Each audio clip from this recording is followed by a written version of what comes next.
We were dealt with a lot of, or faced with a lot of adversity and challenges tonight.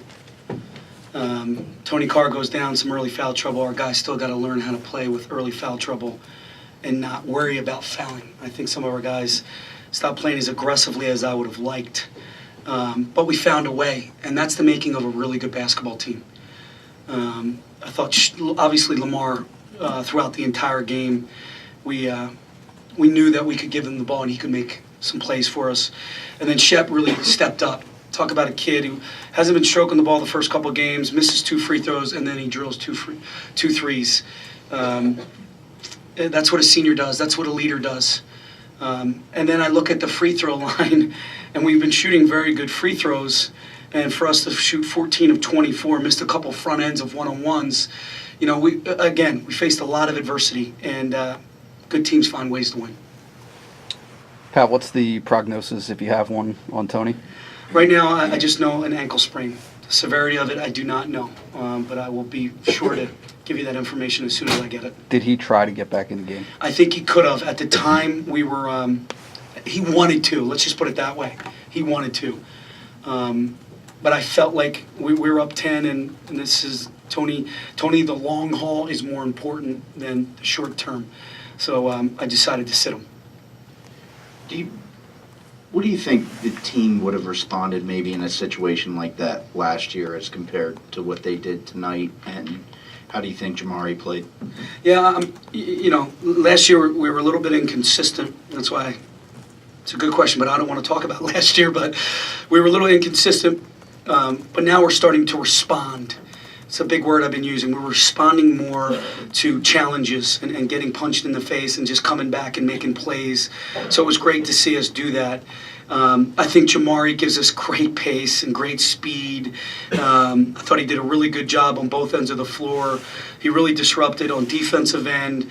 And then offensively, I thought he did some good things. He just missed a couple chippies. But that speed off the bench is really going to help us as we progress, and he's only going to get better because he's a competitive kid.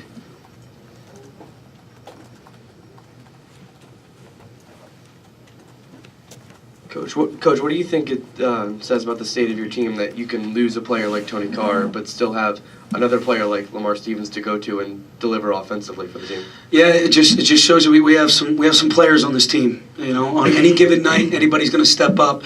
Last couple of games, it's been Tony, Lamar tonight, Chet with a big couple threes there down the stretch. I thought Josh is playing really consistently. We didn't play our three-quarter as much because we didn't want to open up the floor to those 2 quick guards.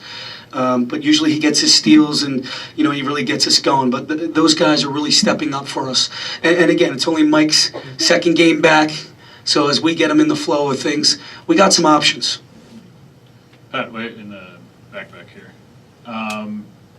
What do you see Mike's optimally, his minutes, when he's staying out of foul trouble? I'd like to see Mike between 25 and 28. I think that's where we got to get him to. I do think Satchel and Julian gave us some positive minutes, though. And, Satchel did some good things for us. Julian obviously did some good things, had some big-time rebounds for us at critical points in the game. So to be able to have that coming off the bench is a luxury for us, and we haven't had that in my tenure here.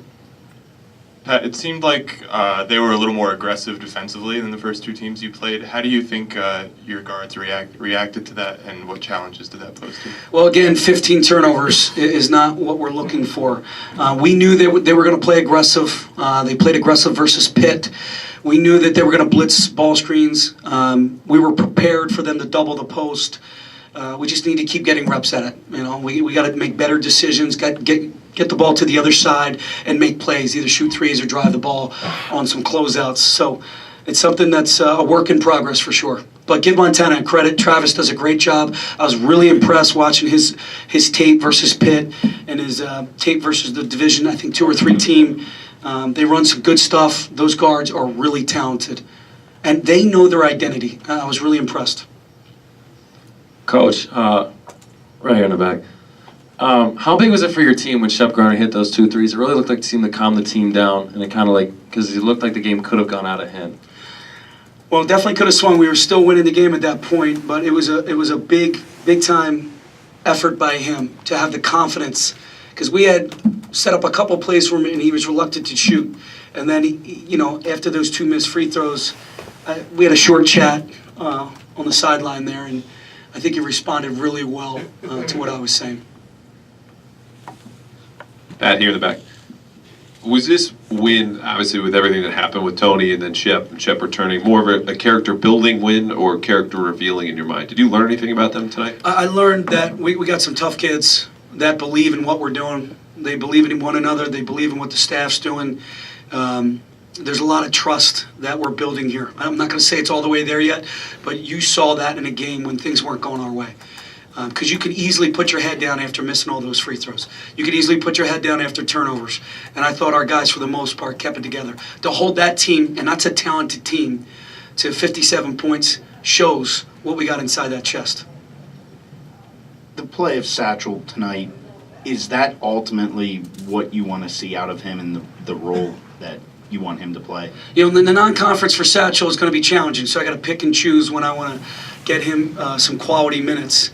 Obviously, in the Big Ten, if you watched any of those games last night, I think we're going to have the beef to really play in the Big Ten and compete versus the best teams in the league because of our depth at the forward spot. So Satchel is doing everything I'm asking him to do, and he's getting rebounds, he's playing good defense. I'd like to put the ball into him because he's very skilled, he's a very good finisher, and he's a good free throw shooter. So when you have a 5-man like that to back up Mike, you want to get him some quality minutes here and there.